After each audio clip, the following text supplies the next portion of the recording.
my name is Josh White, and this is Globalists, the new podcast from the battleground. The war in Iran is ratcheting up again. The fight is now about control of the Strait of Hormuz, rather than regime change or Iran's nuclear program.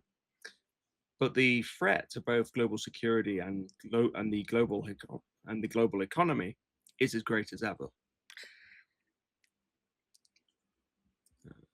What does this mean for the Middle East, and how do we understand this ongoing war?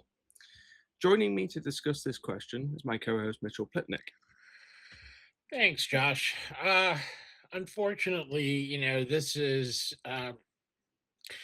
just the latest chapter in the war that never should have happened, and it's flaring up again for reasons that, in my view, are almost as illogical as the beginning of the war.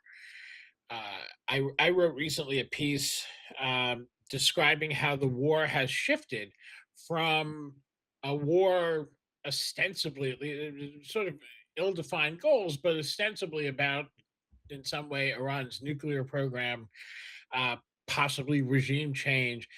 Now this war is about the Strait of Hormuz.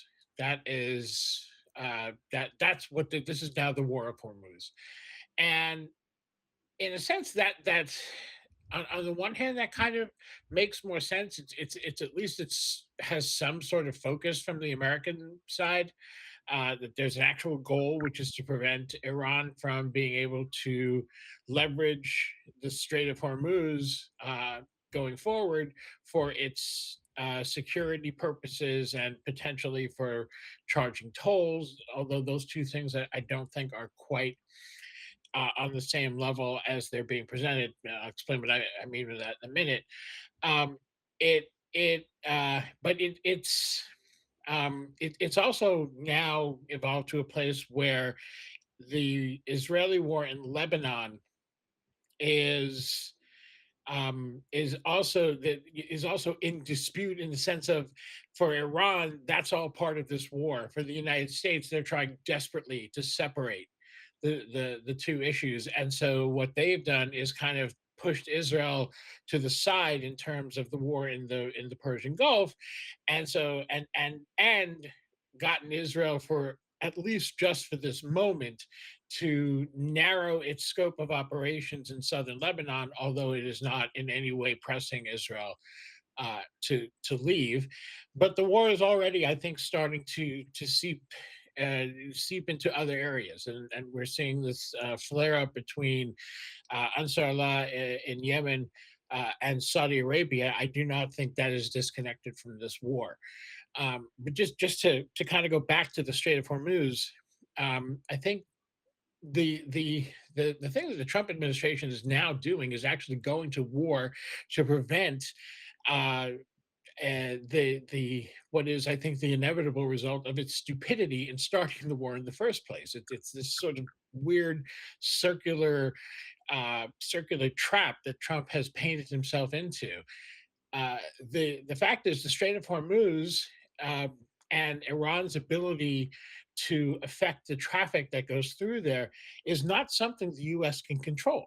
No matter how badly we bomb Iran, no matter what we do, it is so easy to disrupt traffic through the strait, because all you need is some missiles, some speedboats, a drone, cheap things that that are enough to attack one oil tanker, which is, these huge, slow moving targets through the strait. And then insurance companies don't want to insure the tankers, or they're charging huge rates. Ships don't want to risk their, not just the ships themselves, but the captains don't want to risk their lives and the lives of their crews just to get a shipment of oil through, or fertilizer or whatever. So it's really easy to disrupt that traffic, and that is actually, as we've seen, the effect that can have on the global economy. I think that's a more powerful and more efficient deterrent even than a nuclear weapon, because a nuclear weapon is something you don't necessarily use if you're attacked. You use it as an absolute last resort. That's why it hasn't been used since World War II. Whereas closing the strait is something, you do it, and then the other side, your antagonist, stops doing whatever you're mad about, and you let the strait reopen again. You can't take back the use of a nuclear weapon. Not to mention the fact that there's this period of time that Iran would need to develop a nuclear weapon, during which they'd be vulnerable. Whereas with the strait, it's right there, and there's no reversing it. It's a fact of geography that Iran can do this.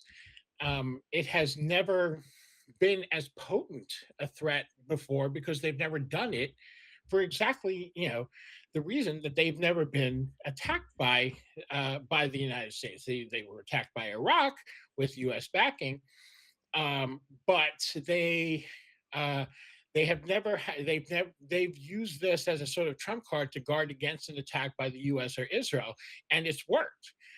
For 47 years, it worked. Now, just having that card wasn't enough, so they've used the card, and now that just makes it all the more unlikely that they will ever be attacked again by the United States once this war is done. So that's not a new normal that the United States wants to see. It's not a new normal that throws pretty much anybody except Iran, as a matter of fact, but it is the reality of geography in the Strait of Hormuz. There's no way to change that, but the United States is still going to try, which just puts the global economy at risk, puts lots of lives at risk for something that really the United States probably can't achieve no matter what happens. Yeah, the lack of strategy and lack of actual thinking behind this is breathtaking, and it's actually difficult to describe it in ordinary language, which is why I keep using the phrase moron maxing, which I'm promoting, because I think it just beggars belief. It really does, for anyone who actually knows anything about the history of the region, or even how, just a vague idea of how the global economy works, that this is really bad news and it's extremely stupid. um, and it's very difficult to see how Trump can get out of this on his terms. And likewise, that's at odds with Israeli objectives in the region ultimately. As we saw with the MOU, uh, Trump was apparently willing to sign off on something that put him directly at odds with the Israeli government, which was quite a twist for a lot of people who were talking up the idea of Israeli compromat. We now have multiple theories of compromat about Trump, beginning with like Russia Gate, and then stuff about Epstein and Israel. And then when the MOU was signed, well, talked up rather, you had a Qatari theory of compromat from pro-Israel people. It's and now we're back in the game apparently of the US attacking Iran and vice versa. Israel over the Strait of Hormuz. It's dizzying in its stupidity. And it can't be said enough, unfortunately. What I will add right now is that it's it's quite something that we're all kind of drifting on this. I feel like this conflict has become quite normalized, and many people in the West seem to be just kind of drifting along as if, well, the worst hasn't happened with energy prices and food prices, so maybe it'll be okay. And this is just some kind of nonsense in the background. But it's going to hit us. It's going to hit us really, really bad. Yeah, I think first of all, I love the term moron maxing. I think this is, and this is a classic example of it. The lack of strategy, the lack of, at first the lack of clear goals, and the refusal, I think, to concede to reality is what I think is the real issue here. The uh, the Israelis, I think, still hold out hope that they can push this situation far enough that they can try to achieve the regime change that they wanted. Uh, this, the current state of the Iranian government is not what Israel went to war for. They were hoping to essentially decimate the Islamic Republic, and they have failed to do that. And their voters, Netanyahu's voters in particular, recognize this. They recognize that that whatever successes the Israeli Defense Forces might have had, they did not achieve that goal. So I think they have some hope that this situation can still be pushed towards a place where the United States actually takes that kind of action, because Israel can't do it on their own. Even Netanyahu, he will never admit it, but even Netanyahu knows that. He knows Israel cannot win a regime change war against Iran on their own. So you find yourself then in a situation where you have a president who remains easily manipulated, and we saw, I think, recently an example of that. So Israel came to Trump with some intelligence about an Iranian plot to kill him, and I think we need to examine this for a little bit. This question of first of all, you know, it's sort of stunning that Trump would take Israeli intelligence seriously, given how badly, uh, uh, whether you want to say, which I find it hard to credit, that Israel just completely misread Iran's strength. I can't really believe that's true. I think they lied to him about it to get him into the war. But either way, how do you now still credit their intelligence with anything? They come to you with intelligence, you show them the door. I mean, you just ignore it. Um, but I don't find it very difficult to believe that Iran has certain plans to assassinate Trump.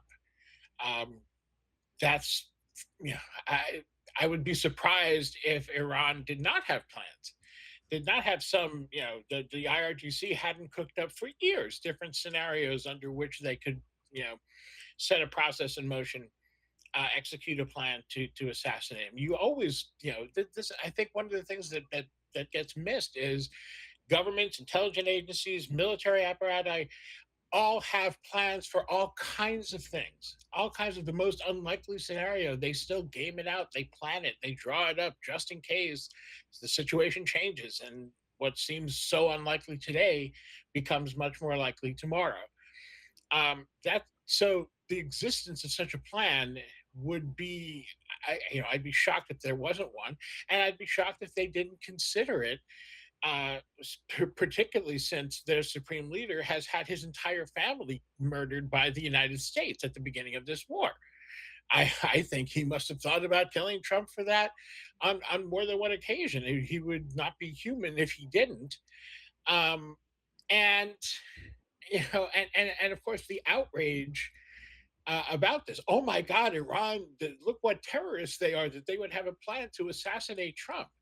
I mean, the lack of self awareness in that reaction, considering what we did to the leadership of Iran to start this war, is sort of stunning. So I do think um, there was something there, but it was not a reason to get upset if you have any sense of reality about this war, which of course Trump does not.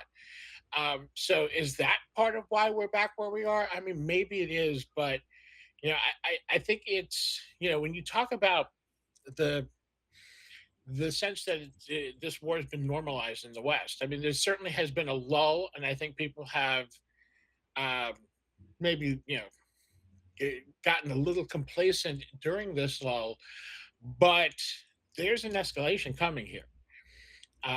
This the way the United States and Iran right now are shooting at each other, where there hasn't been the sort of attacks that cross each country's red lines.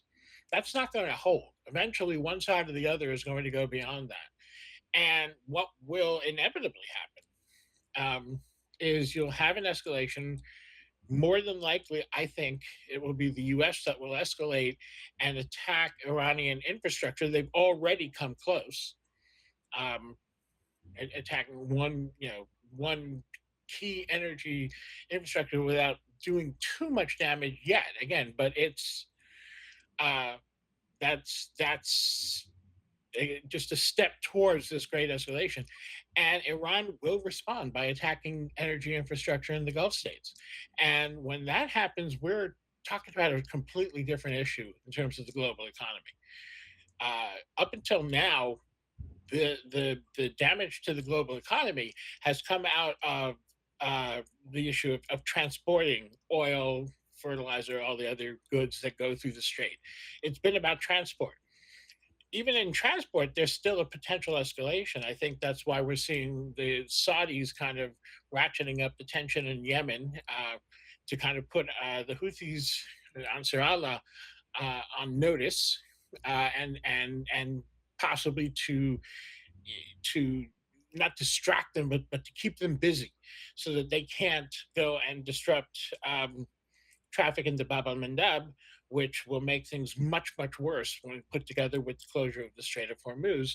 So there's still more that can happen in transportation, but transportation is easily reversed once you allow the flow of ships to get back to towards normal. The economy recovers. It takes time, but it does recover. If you start destroying production facilities, uh, the economy will not recover. The economy will not heal just because you stop destroying them. You first have to rebuild them, and then you have to deal with, the rep, repairing the damage that does to the economy. And just rebuilding takes a long time. We're already looking at, the first part of the war damaged some 20% of the world's liquid natural gas supply in Qatar, and that's not going to be, get back to the same level for years. So just imagine that in terms of oil infrastructure and much more widespread around the Gulf, we're talking about an economic calamity. And we're already in a place in the United States where the strategic petroleum reserves are almost down to the danger level.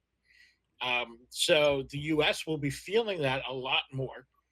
And I think the one last thing I'm going to throw out there that I'm very, very concerned about is all of this is happening while Trump is really trying to find a way out of the war. He would like to he'd like to move away from this war and save the midterm elections for the Republican Party, because this is damaging them at the polls like crazy. Once the midterms are over, for good or ill, he won't have the same kind of restraint. Uh, and I think we need to look at that, because it's kind of scary to think what he might do after that first week in November when the elections are happening. And presumably he's going to be upset about the results and is going to be trying to monkey with them, but he will not be restrained anymore by electoral concerns when it comes to pursuing the Iran war. Yeah, there's a kind of dual countdown taking place, isn't there? Because you've got the midterms coming up, which are almost certainly bad news for Trump and the Republicans. But you also have the Israeli election coming up in the autumn, and that, in a sense, gives Netanyahu a huge incentive to do something drastic, something big, and that is probably at odds with what's left of sensible decision making in the US, but there's not much of it. So we will see what happens. I suppose it could be very bad. I don't want to speculate too much about it, because we could get into all kinds of scenarios. I think it's very clear that there is this escalation trap playing out before our eyes. Um, the Iranian regime, as we might say, has a rationale, has a clear strategy that they've probably game planned to death for decades, and they know what their interests are in this, and they have absolutely no interest at all in playing nice, in making any concessions.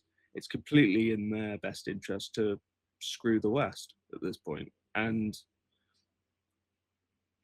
they're going to do it. I mean, why wouldn't they at this point? Unless there's some sort of huge kind of reversal on the part of Trump, which I suppose we can never write off with him because he's such a wild card, for lack of a better phrase. Um, we're in a very bad state of affairs. What's also funny about all of this, or maybe funny is the wrong word, is again it's the gap between political reality and, I suppose, the kind of political thinking of the people who are cheerleading on this war, who are very much a small number at this point, but they still exist. I was watching a I was watching an interview with Douglas Murray recently, God help me, and he actually said that this war is a partial success. He actually said it. I couldn't believe it. And he is an intelligent, well-educated man. He's surely capable of seeing what the reality is. Of course, he is a polemicist, not a military strategist or in any way a war expert, actually. But he could still see it if he wanted to.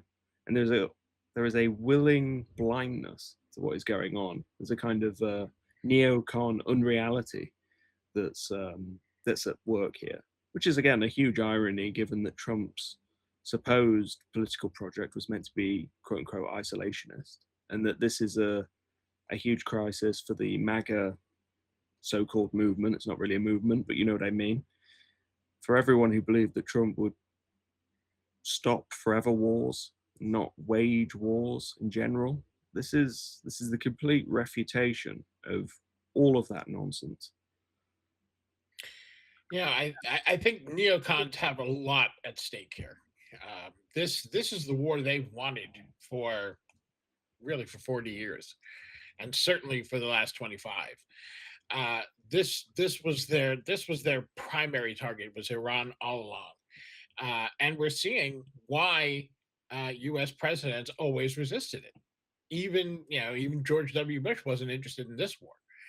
Uh, Obama wasn't. His first term, Trump was not interested in this war.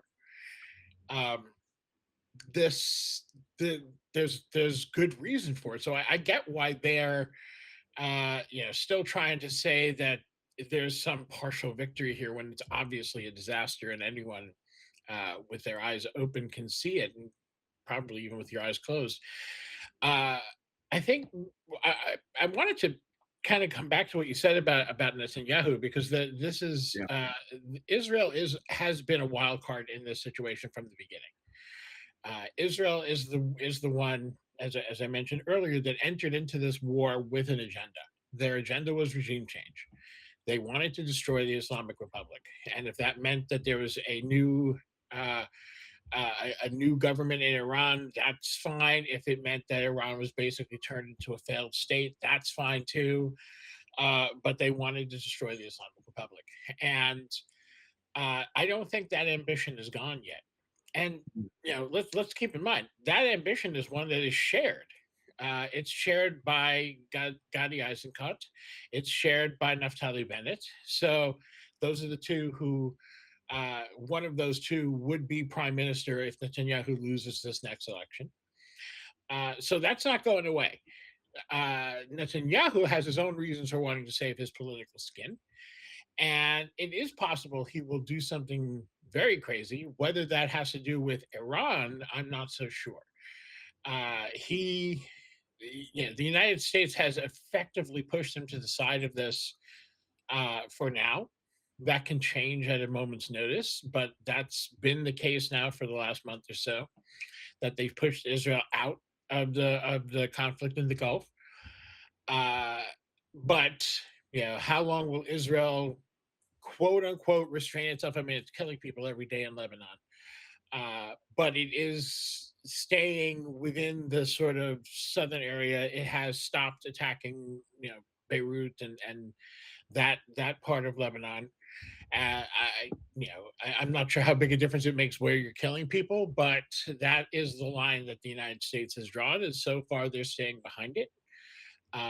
There's also Gaza and the West Bank, so they could end up striking. Netanyahu could end up deciding to pursue whatever desperate move he wants to pursue before the election uh, in in the occupied Palestinian territories rather than somewhere else. So it is something to keep an eye on. It's also something to keep in mind that whether Netanyahu wins or loses, Israel is still going to be the hawkish player when it comes to Iran. Now, both Eisenkot and Bennett are probably smart enough to see that this war is a lost cause. So they're going to yeah, try and find another way to get at Iran, but Iran will still be in their line of fire. Um, here in the States, what I think is is interesting is uh, how Trump's own supporters went from uh, went from and I'm talking about his real base, the dedicated MAGA base here. They went from talking about how these forever wars are so horrible and awful to praising Trump for his unbelievable leadership in taking on Iran when no one else would. You know, he does have this core of support that will just they don't really care about his ideas. They don't care about his policies. It's kind of a stunning political phenomenon. Whatever it is that Trump does, that's what they like all along, even if it's a complete reversal of what he was doing before. They liked it then too. It is truly a cult. Um, there is there is no other way to talk about it than as a cult. But that has a certain amount of power. Um, I think, but I do think one of the more interesting things that'll happen down the road is to see where this ends up taking the Republican Party. I think there is a split among there's always been kind of a division in a sense between the MAGA Republicans and the not MAGA Republicans. The not MAGA Republicans, I think, um, it's going to be interesting to see how the two parts of Republicans sort of rearrange themselves post Trump, whether they will rally around somebody like J.D. Vance, who I'm sure is going to market himself as the guy who preached restraint when it came to foreign interventionism. He will say, I was the guy who they sent on all the negotiations. I was the guy, who made the deals tried to make deals with Iran, or Marco Rubio, who is as hawkish as you get. So it isn't clear to me where the Republicans will go, or if they'll actually split over that when Trump is finally out of office. But I do think for the time being, since he is going to be in office for the next 2 years, after these midterms, I come back to the idea that I'm very afraid of what he's going to do when that political restraint is removed. So, um, yeah, I mean, I think we'll see.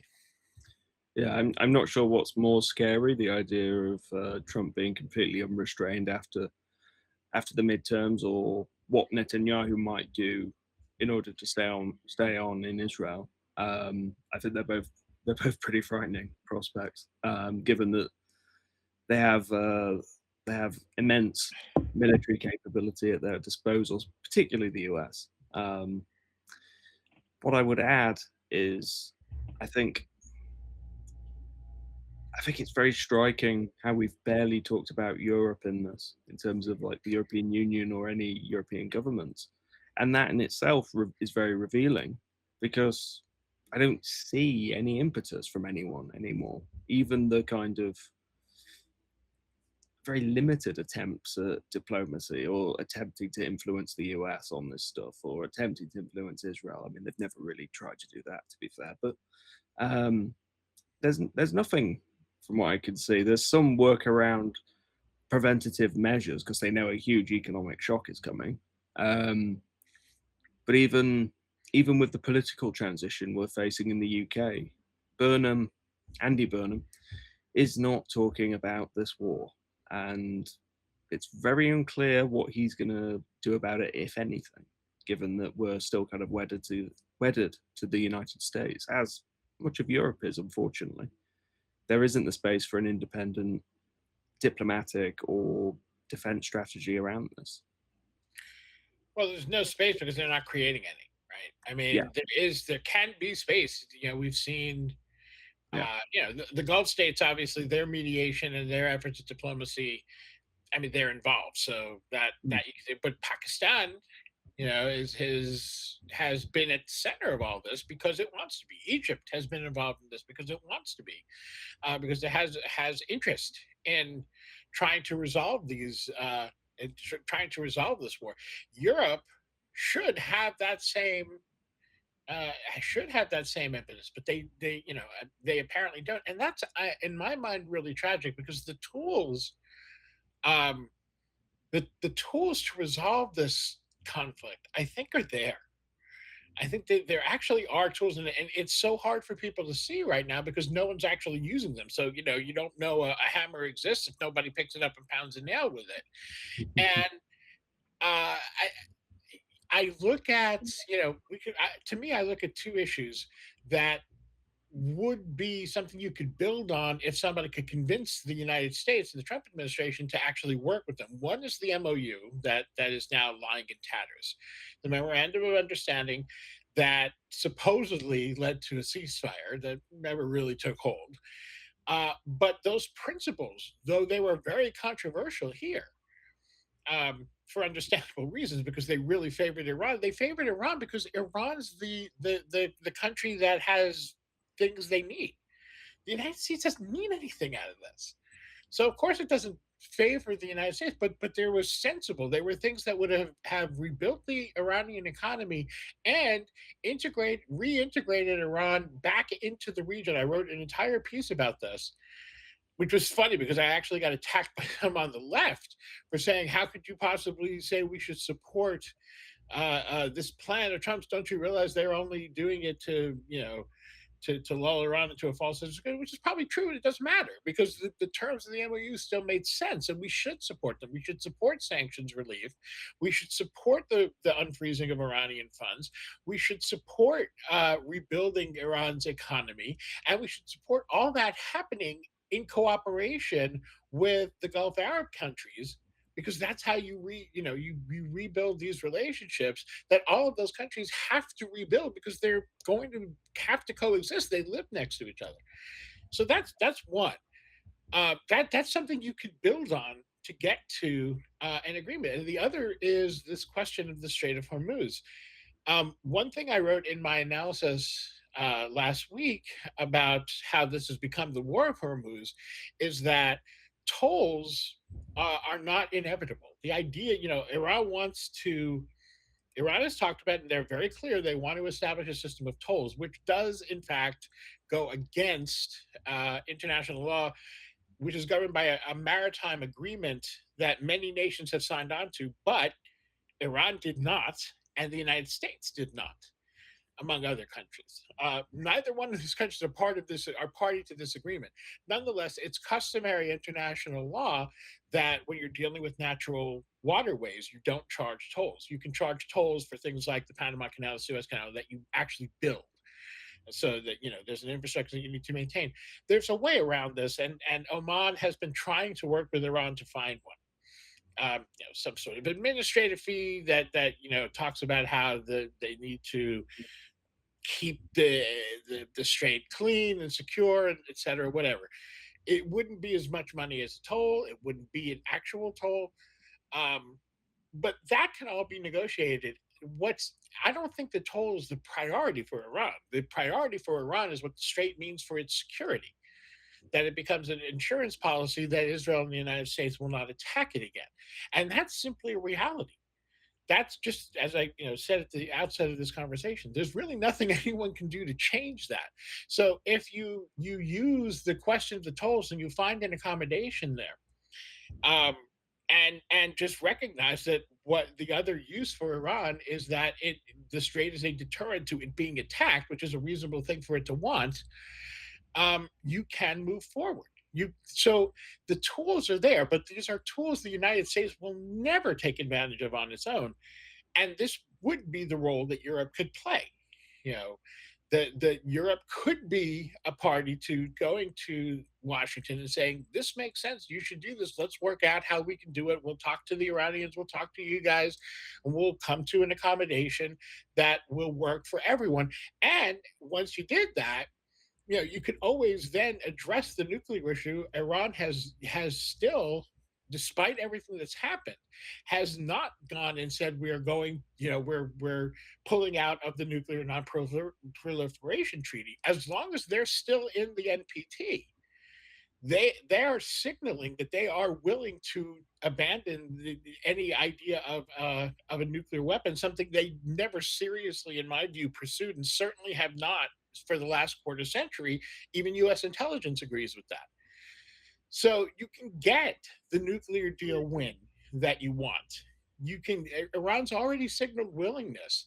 You know, it was before the war. Who knows if things have changed? But I don't see any reason to think they have. That they've signaled that they're willing to agree to limited uh, nuclear enrichment.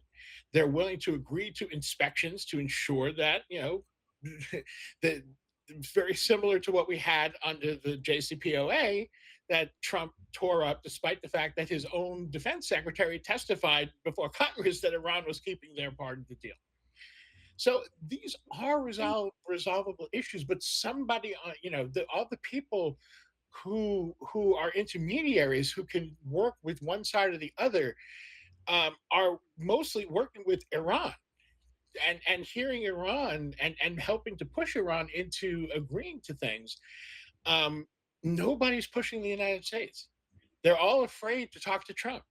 This is, again, I mean, this cowardice could be dooming the entire world. And you know, yeah, it doesn't get laid, I think, exclusively at Europe's feet. There are other countries that, you know, could conceivably do something similar, like Japan, you know, South Korea, you know, other countries that are very close to the U.S., Australia, Canada.